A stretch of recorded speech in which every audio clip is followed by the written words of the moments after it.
Hi, welcome everybody to the first non-keynote session. Thanks for being here, and I appreciate this opportunity to engage with you, and also to the folks that are online. I know we have a few folks through CCC Confer that are participating as well. My name is Julius.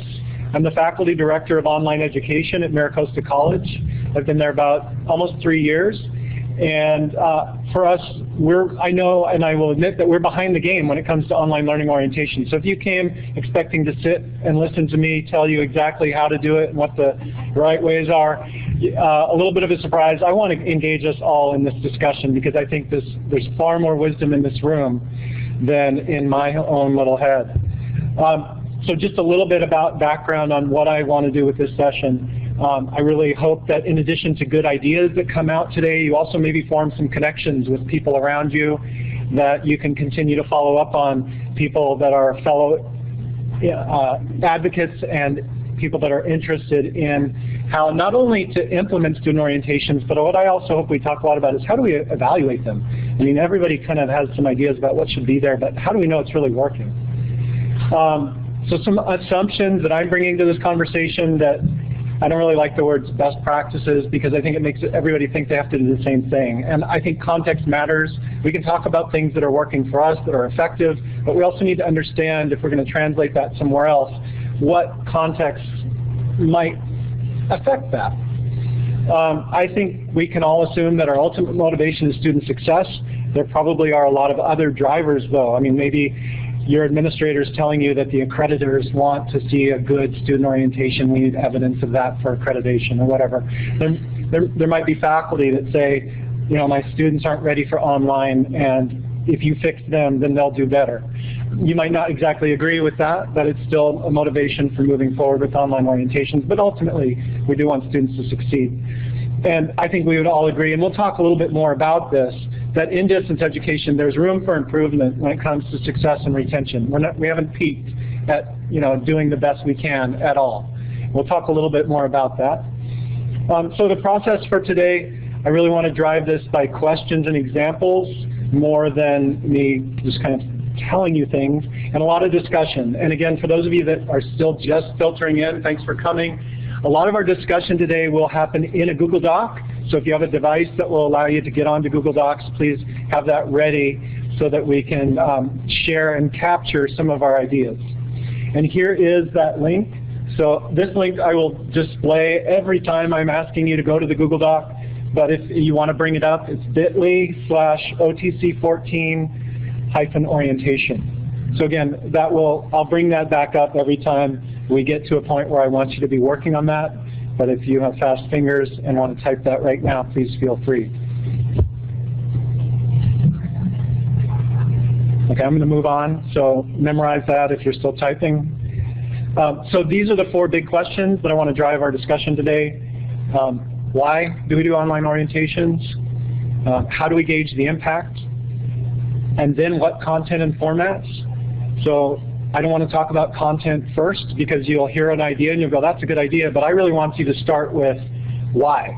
And the reasons why probably are very similar for all of us, but it might be a little different, and that might affect the content ideas that you latch onto or the format ideas that you latch onto.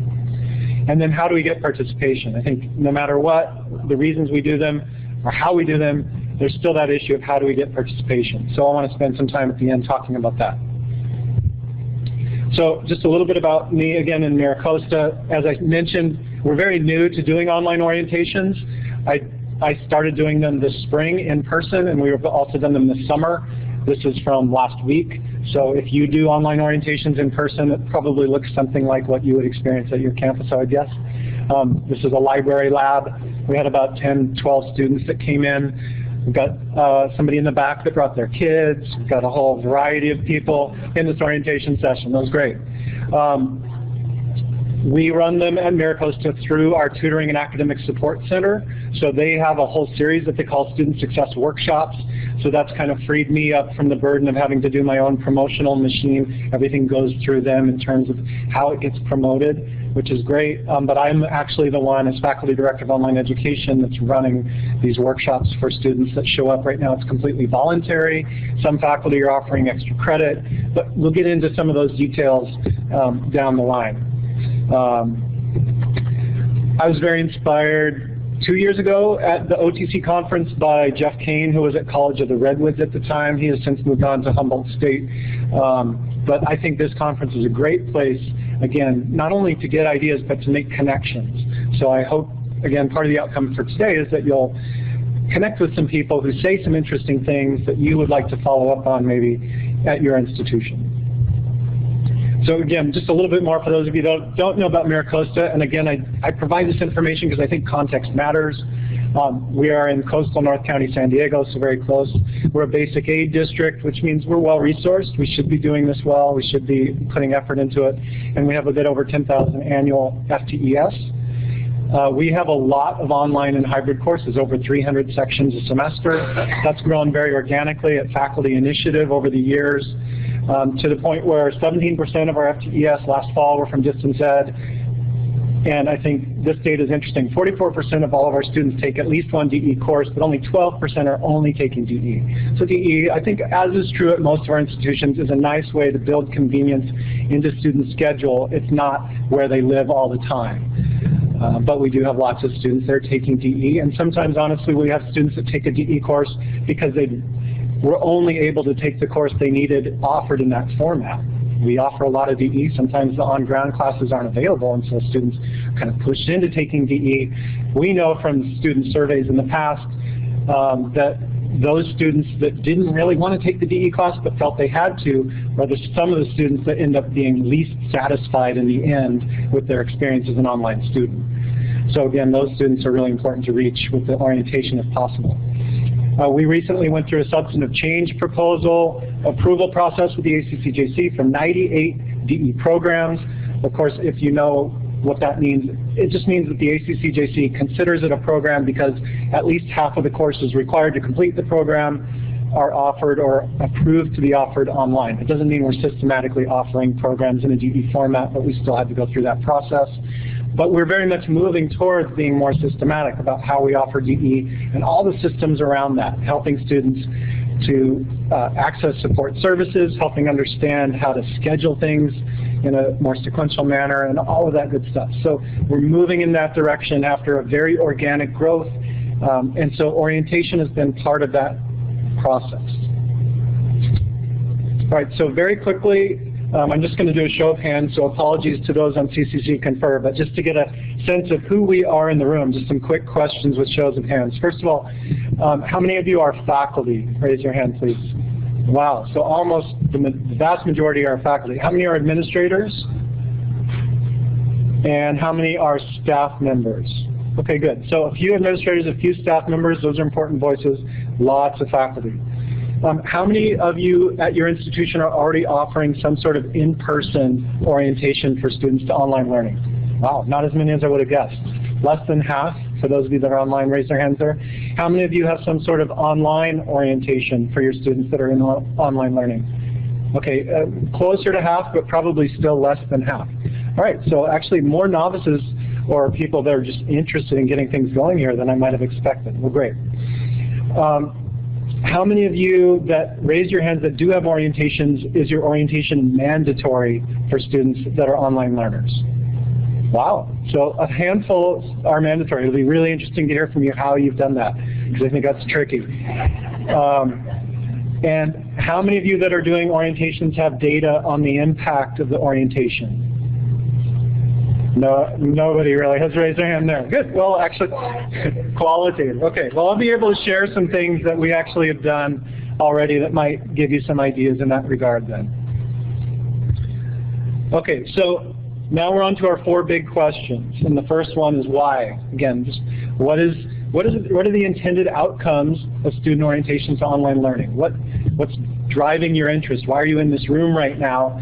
And how explicit are those? So it might just be something in your mind, but it's not really something that's been agreed upon by the institution, or maybe there's a small group of faculty working on it or an administrator that's pushing this. But who is it that has the interest, and who, if you know, would be responsible for these? So these are in this Google Doc. What I'd like you to do right now is open up that Google Doc and go ahead, and it's going to be tricky. We're all in the same Google Doc. So try not to overwrite other people, but I've started some bullet points where you can respond. So I'm going to jump out of this presentation right now and over to the document.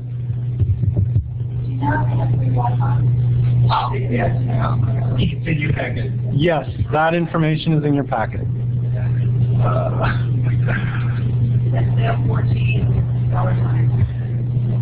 Okay. So you should see, when you get into the Google Doc, it looks like this. And here, desktop sharing. Okay. All right, so you can see for question number 1, those 4 questions are here. Some people have already started typing, which is great. So just try to go to the last place somebody's typing, hit enter so you get a new bullet point for yourself and start typing. If you don't have access to this, look around you and find someone that does and whisper in their ear and try to get them, or talk out loud. You don't have to whisper. But let's take about 5 minutes and get some sense of where you all are coming from and why you're here, what your interest is in online orientation. Okay, feel free to finish up what you're typing, but I'm going to bring us back together at this point. Just a couple comments on what I'm seeing that your answers are. First of all, on this intended outcomes, I think there's a lot of just general kind of trying to help students succeed more or make sure students are ready, and a lot of things related to technology and being comfortable with the LMS. A couple things here about need for self-discipline and time management, ensure students don't have unrealistic expectations, but it's mostly about technology. So I guess I would encourage people to think about some of these other factors outside of just the technology, because if you're going to do an orientation, you have an opportunity to provide them with some really important information and ideas that go beyond just being comfortable with technology. So we'll talk more about some of those in a minute. How explicit are the intended outcomes? Not explicit at all. Assessing readiness. So yeah, I think this is one where everybody can just sort of agree that the idea of making sure students are more ready to be online is a good idea, but really trying to help figure out what is it that we're trying to get from this will really help us with the thing that nobody raised their hand on, and that's assessing. Because if we don't really know what we're trying to get, then how do we know to assess whether it's working or not? Who has an interest? I think this is a very appropriately broad list. You know, it shouldn't just be faculty and students. There's a lot of other people that should be interested in these. But again, when you look at that list, it might help you think about different people in that list are going to maybe have slightly different takes on what it is they really want as the outcome, or what's in their mind. So getting those people together to have those discussions is important. And then, again, a real big variety in who's responsible for conducting and publicizing. That will also have effect on those outcomes. So think about how those can affect outcomes. And maybe who you've had in mind is doing it. When you look at this list, you think, oh, I never thought that the tutoring center maybe could help with these things. So, you know, think about what is here that's kind of making you go, oh, yeah, I didn't think about that.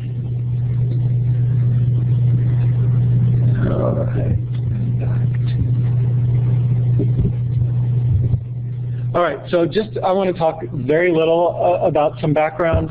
Hopefully most of you, if not all of you, have seen this. Raise your hand if this looks sort of familiar. It just came out this May. Oh, not very many people saw this. So this Online Learning and Student Outcomes in California's Community Colleges from the Public Policy Institute of California. Really good report that's done some really great analysis. It does, and you'll see this in a couple slides, it does rely on data from student cohorts that are from a long time ago. So you've got to remember that when you're looking at it. And there's some things that we all know that it says right up front. Students are less likely to complete an online course than a traditional course. They're less likely to complete an online course with a passing grade. Success and retention is lower. We all know that, 10 to 14 points lower. Hopefully you're familiar with that. So, you know, in most people's mind, I think that's what's driving this. But let's dig just a little bit deeper. And so I just want to show you a couple other things from this report that I think are noteworthy. One, this paragraph, which, yeah, just take a second and read that. because I think it's really important.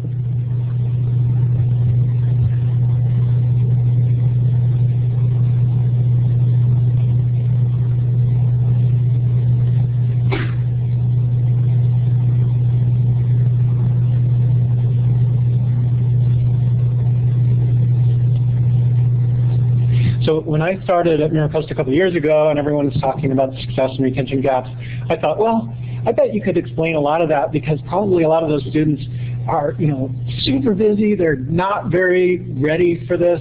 They're probably not the better students.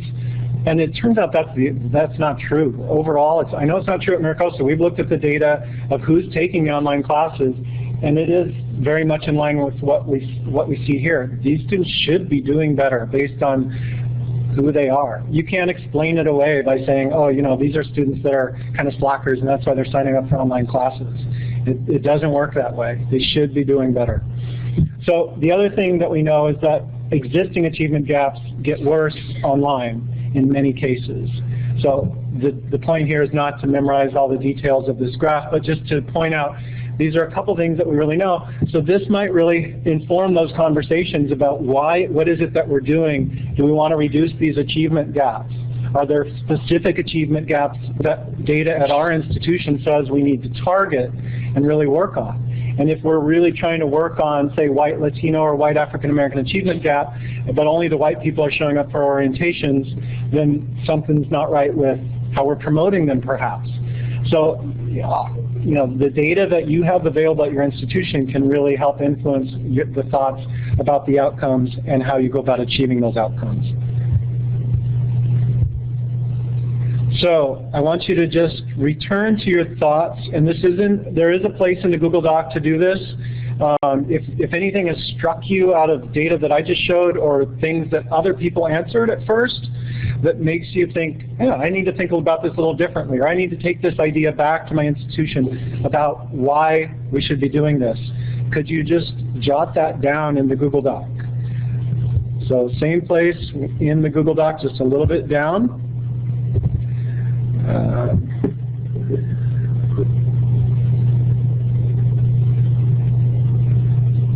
So by the way, in the Google Doc, there's a link to that report that I was sharing the data with you. And also, by the way, at the end of this session, I'm going to lock this Google Doc so people can't get in and mess anything else up. But it will continue to be available to you. So you can come back and remember what you said, what your neighbors said, what some of these good ideas were, as well as some of these links that I'll share with you. So let's just take a couple minutes. If there's something here that jumped out at you that you hadn't thought about before as an important reason for doing this, let's jot those down. Or thoughts on who you want to involve in the conversation at your institution.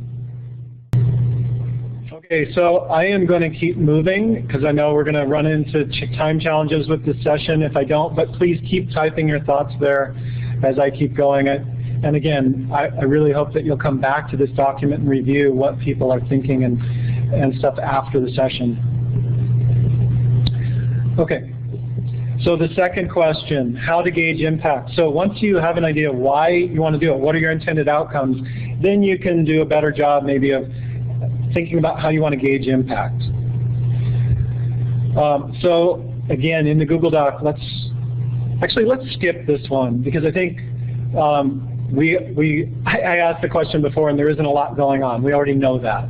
So you can jump in there if you want, if you're doing something, but we already know that there isn't a lot going on here to gauge impact of the student orientations to online learning. Let me tell you a little bit about some of the things that I've tried as we've gotten started.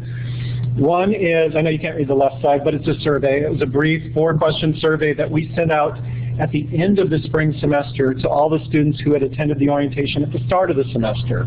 So, I think a lot of times our evaluations, whether it's faculty development or student learning, we do it right after the fact, and then we say that's enough. I think it's really much better to do longitudinal, come back to them. Now looking back, was that worth your while? Was it helpful? What can you say about what you remember about it? So of the respondents, who had attended, all of them said it was helpful, and most of those very helpful. In terms of the question, what was most valuable, that was an open-ended question. Most people basically said all of it. This kind of the second most common theme was the idea of being more comfortable with Blackboard. But I thought that one comment that I quote there was an interesting one, just showing up and seeing the school. So that was one of those outliers who was only taking online classes, who hadn't even shown up before, and this is what got them in the door and made them feel like, oh, there's a real institution here that I'm part of. So that was not something I expected to see, and of course that's an outlier comment, but thought noteworthy. The third question was, what would you recommend to be changed, added, eliminated? And there really wasn't any suggestions there. And the final question was, would you agree that other online students should participate in a workshop like this? And again, everyone agreed, most of them, 2/3 of them strongly agreeing. So it's just good information to help promote the workshop to other students. This is the voice of students saying, you should do it, it was useful. Yeah. So yeah, I haven't given you numbers because this was kind of a pilot semester this spring, so the numbers aren't very big. We had 55 people that showed up for a workshop, an online orientation, and I think we had about a 40% response rate. So, not super big numbers at all. Yeah, so that's coming next. So the table at the top, I know you can't read it, it's just to show you the kind of thing, if you ask your institutional researcher to help, that's the kind of thing you'll get. Distributions of grades. And so again, you can, so here's the comparison. So success in online classes, 76% for those that attended, 62% for people that did not attend but took an online class. Retention, 85% versus 75%. Again, the numbers are really small, and that doesn't even have an impact. The fact that these orientation students did that much better has no impact on the overall numbers, because it's just such a tiny fraction of our overall students. There's a but here also as far as self-selection bias. If you're interested enough to show up, maybe you're more primed to do better. I can tell you though, there were a lot of students that showed up that needed to show up. So it might be balanced a little bit by that, I don't know. I mean, that's definitely an area for further research. But these are just, again, good numbers that make people like administrators happy, that make faculty maybe more likely to promote this to their students, that maybe make students more likely to show up if you can share that kind of information with them. So let us, yes, spend a couple minutes in the Google Doc now that I've shared some ideas about how we've followed up. Anything strike you that you think that you could do at your institution to gauge the impact of online learning orientations? Now think about it in connection with your intended outcomes. If your intended outcomes were not just sort of success and retention in general, but more population focused, or I did see some people indicate that maybe a reason for doing online orientation was just to try to get more students taking online classes. Obviously the measures that I showed you wouldn't be good measures if that's an intended outcome. So if you have some thoughts on what you think is a good idea to gauge the impact of online learning orientation, just go ahead and spend a minute or two jotting that down. Okay, so that's the traditional success where it's an A, B, C, or pass.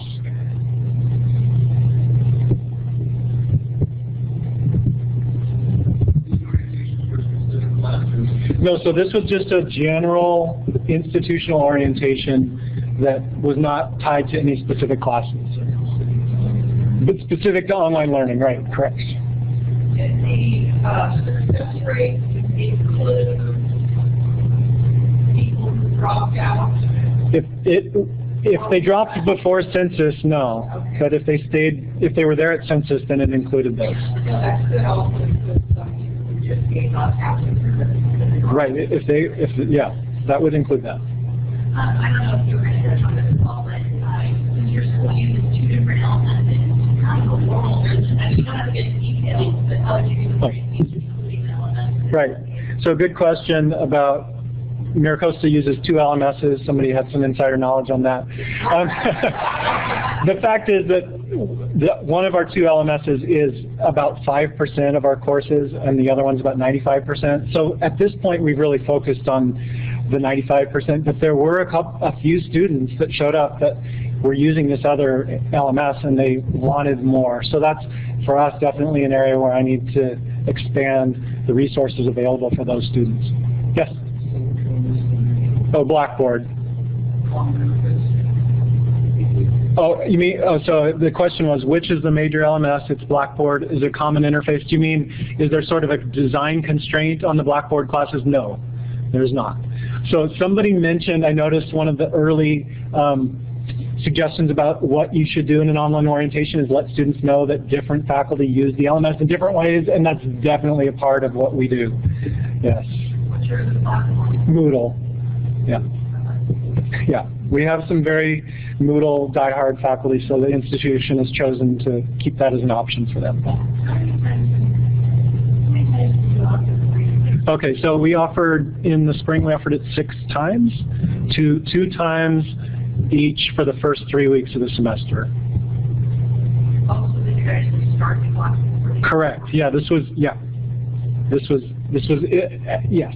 We'll talk about the promotion thing in a bit. Do you have any either anecdotal data or data on, did it deter anyone? Did it deter anyone? You know what? I don't have any hard data. My first anecdotal data on that actually happened 2 days ago. I was doing an orientation and somebody showed up that said, you know what, I realized that I should not continue right now. Thank you for this. She was really, really grateful. So that is a great thing. It's fantastic. Yeah, I told her I'm really glad you said that because I thought that might be one of the outcomes, but I've never heard anybody say that. All right, so we need to keep moving. So we're on to big question number 3, which is what content and formats.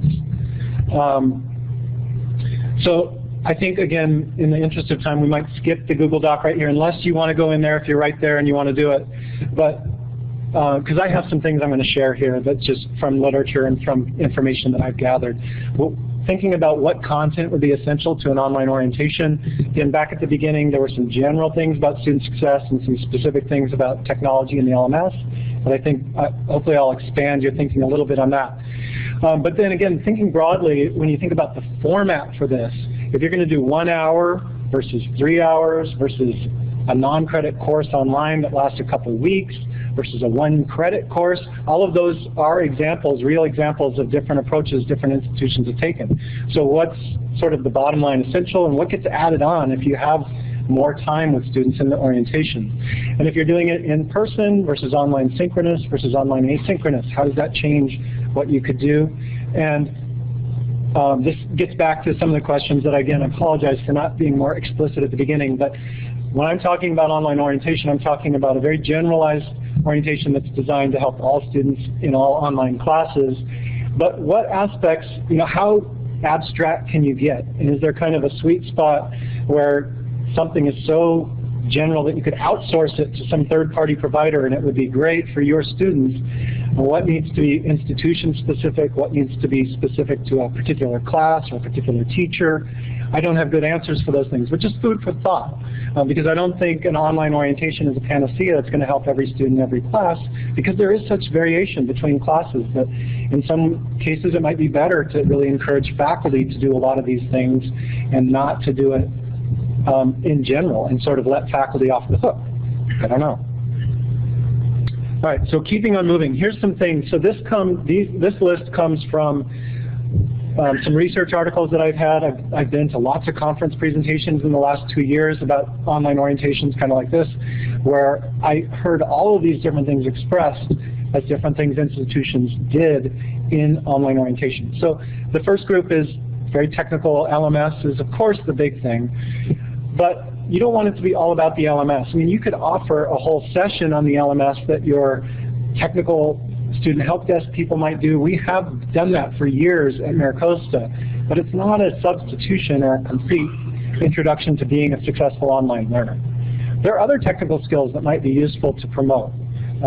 So thinking about, do they just know how to manage files? Do they know how to use the most common things like Word and PowerPoint or some online tools? Are they savvy with social media? Do they know how to use tools like Evernote or Google Docs? Those kinds of things. 1 hour. Yeah, so some of this stuff is, as you get more time, maybe you can do more of these things. Not all of this stuff was in our session. It's a good idea to have students be able to submit sample assignments or maybe do reflections. So then the second group is more like things that are unique to being an online learner. behaviors, expectations for how to comport yourself in a discussion board, how to respond to other students, how to send an email to your instructor, those kinds of things. Online academic integrity, I think that needs to be emphasized in many settings, but an orientation is a place to let students know about some of those kinds of things. And then if your institution is interested in trying to facilitate social learning, maybe there's some tools or skills you want to promote in that.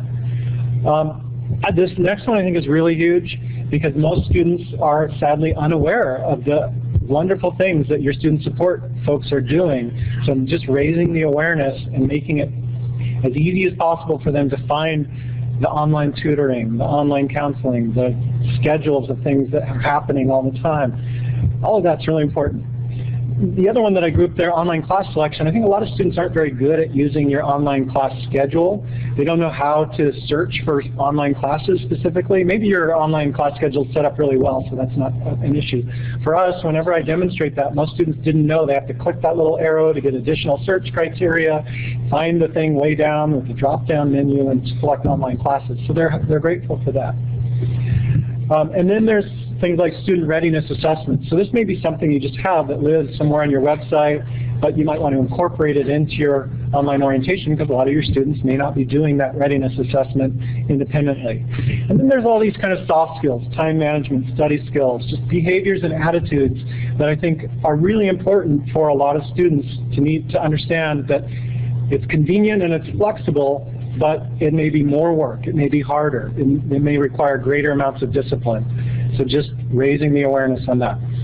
So let me just, So this is a formats one. So again, here's some examples of different ways that I know, that I've heard about different colleges setting up their online orientation. The first one is actually a static thing. It's a document, but it's a template that Fort Steilacoom Community College has created, and they push it out to every instructor, and the instructor is required to customize it for their class and then put it into their online course. It's called Start Here. It's a Start Here document. But it includes a ton of resources that are just general, that the instructor doesn't need to customize. I've heard of some colleges doing non-credit asynchronous courses that they run through their LMS. They may be completely independent, or they may be cohort-based. That College of Redwoods was a cohort-based that was running every 2 weeks, where a group of students would start at the same time, and they would be talking to each other in the discussion board for 2 weeks about this little orientation. Live 1-hour online sessions is what Northern Virginia Community College does. An optional one credit course they do fully online at Wenatchee Valley. And I know Saddleback does over a 3-hour in-person session, and they get huge attendance. I don't know how they do, but they do. Yeah. So, and I'm sure there are more. That's just the beginning, but it kind of gives you the spectrum of possibilities. So just to show you what I did, I give them this half page and I display this when they walk in. So it starts with a Google form that they fill out, and that gives me their SURF ID, their student ID, so that I can enroll them in the Blackboard course that we're going to use for the majority of the session. So I don't make them pre-enroll. They enroll as they walk in. It just takes a second. And I have this interim activity that keeps them busy and gives some really great information before they need to go into Blackboard. So this has worked out really well, where they walk in, they do this form that takes them 2 minutes. I'm enrolling them in the Blackboard course, and meanwhile they're in this Google document which looks like this. So similarly to what you all have been doing, I'm a big Google Doc person if you can tell, but there's just these questions that allow me to address kind of those attitudes that they have about online learning. What are they scared of? What do they think is, what have they heard about it? So always I get like on this, what rumors have you heard about online classes? Somebody says they're way harder, somebody else says they're way easier, and I can talk about the fact that it depends. It depends on you as a student, it depends on the content, it depends on the instructor. You can't have in your mind that it's going to be a certain way. But it allows for about 10 minutes of really good discussion, just kind of talking through those questions before we even get into the nitty-gritty of how does Blackboard work and where are the student support services. It allows us to have that kind of conversation. It also allows me to expose them to Google Docs. Very few students actually know about it, but I think it's a great collaborative tool that they should be aware of. It's free, that they can operate, if they're in a project-based online class. They should know about it. And a lot of students really are excited to learn about it.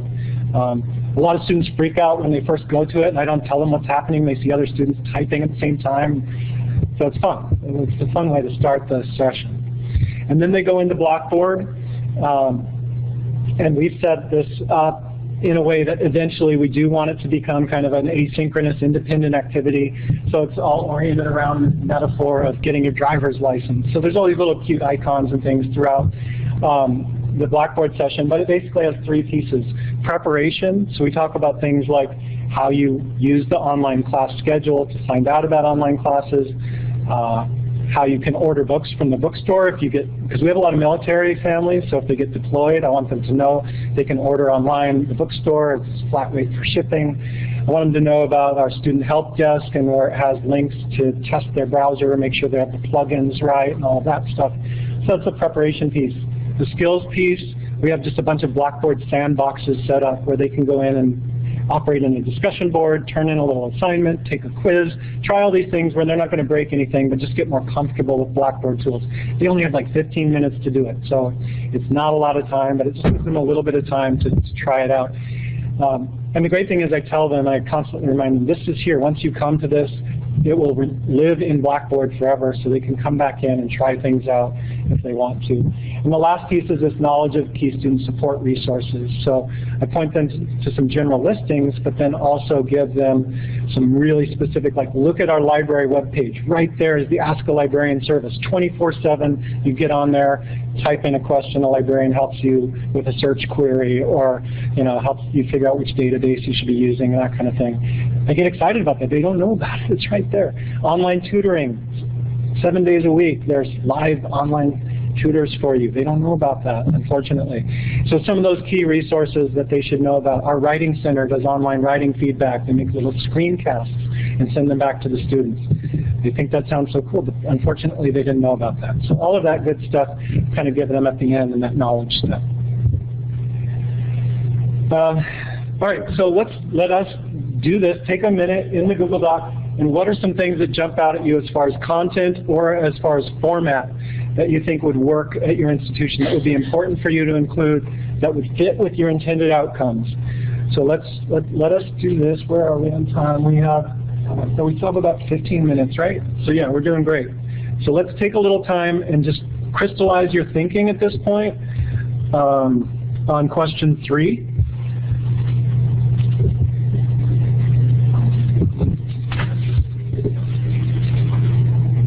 Yeah, and please talk to a neighbor. So question 3, we're skipping down to the new thoughts part, the last 2 questions on part 3 of the online orientation. New thoughts on content, new thoughts on format. And by the way, I put some links in here. There's a link to that Alamo College online course. It's in Canvas and it's open.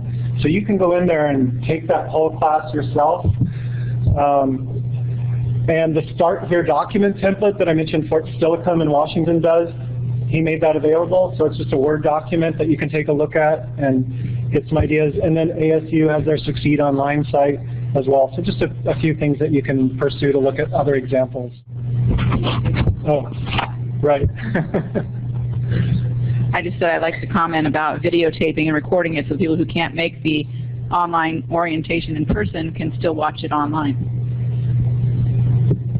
You could potentially do the setup that we have here, where you're using CCC Confer during your in-person session. If people can join you live online, great, but then archive it and also make it available after the fact. It's possible. That was unsolicited. Love you,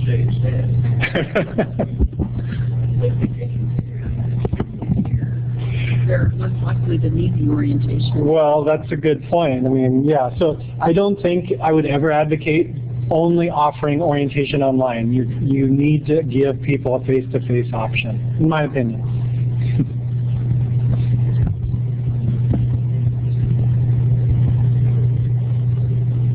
Okay, so we have about 10 minutes left to discuss point number 4. Which is, if we do all this work to figure out why we want to do it, what our intended outcomes are, we know how we're going to gauge the impact, we figure out how we're going to offer it, but nobody shows up, Dang. So how do we get participation? Maybe let's do this as just sort of an out loud discussion rather than in the Google Doc. And now that Blaine's helping with this. Yeah. Is it possible to require? So we had a little group over here that say it's mandatory. How are you doing that? What are you doing to make it mandatory, the online orientation at your institution? Ours is actually a closed, focused program, and so we're admitting a cohort of students. Okay. So that's different, and some of them are in the city, but then there's another cohort that may be actually all across the country. Oh. So of course, but we have most that are at least within, I'm from Canada, so within the province. But, and so some of them will make time to come to the face-to-face, but then we do an online orientation too, but we try and get them all there, and most of them do because they do like that opportunity, that they will have this one opportunity to all be together. Yeah, that's great. Actually, I hadn't thought about that, but as I mentioned at the beginning, MiraCosta is really moving toward being more systematic. Part of that is identifying programs that we really do want to promote as DE programs, and maybe a piece of, if we're going to promote it as a DE program, we need to make sure that every entering student does this. It's a great thought. Anything else on mandatory? I just wanted to say that Right now, our online orientation is online, and it's voluntary, and it's so useless. I got on there and did it, and you know, if you don't score high enough, you can just get right back in there and take it again, and all you have to do is remember what the right answer was. And but we are about to promote a completely online liberal arts associate's degree. So we're talking about these things, and we're agreeing that it's just got to be a mandatory thing. Right. And I think it needs a little editing as well. So. Right. So in my attending a lot of conference presentations and hearing from other institutions, I hear people suggesting things like, couldn't the course schedule prevent students from signing up for an online class if they don't have the flag in their student record that they've completed this? Sounds like a great idea, but man, talk to your technical people about implementing that. A badge. A badge, but what's the system that's going to look and say, okay, they have the badge, they can go ahead and sign up? It's a great idea. Maybe if you have brilliant technical people who have time to do it. But yeah, a comment on that? We looked into that, and we were wait. Just wait. We were informed by our assessment office that we cannot prohibit students from registering for class for taking something that's not for credit. So, you know, I'm again very interested in knowing what this response was about mandatory versus elective. We try to sugarcoat as best as we can, but pizza and flash drives just don't cut it. Yeah. Another thing that I heard that Mount San Jacinto wanted to do, which I thought was brilliant, but they also couldn't figure out how to actually make it work, was do not make it mandatory unless the student has previously failed or withdrawn from an online class.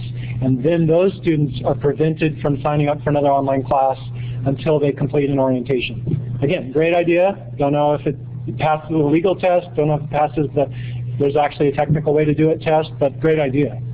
Jim, one of the things we do at American River College is that it's not a mandatory orientation. It's through the LMS. It's self-paced. They have, at the end, they get a certificate of completion. So what a lot of instructors do is they actually require that their students provide in the Dropbox the certificate of completion. Right. So it's required for the individual course. Right. So a lot of this, I think, for us comes down to getting the instructors to buy in and either in some way require students to show up or give them extra credit, somehow promote it to their students. And I think for most of us, that's where we are. It's not going to be able to be truly required, but if you get faculty that believe in it and are willing to push their students to do it in whatever way that works for the faculty, that's probably where most of us will be for a while. Dave? Yeah, we've had. Thank you, sir. We've had just a little bit of success engaging a few faculty. Our orientation, we do both face-to-face and an online orientation, and we've developed a Blackboard quiz package that the instructors can import into their course. And we've managed to convince a couple of faculty members to use adaptive release in Blackboard and set it up so that the students can't proceed to their course material until they pass with a fairly high bar Right. passed that orientation quiz. Yep. Yeah. The San Diego Community College District. SDCCD.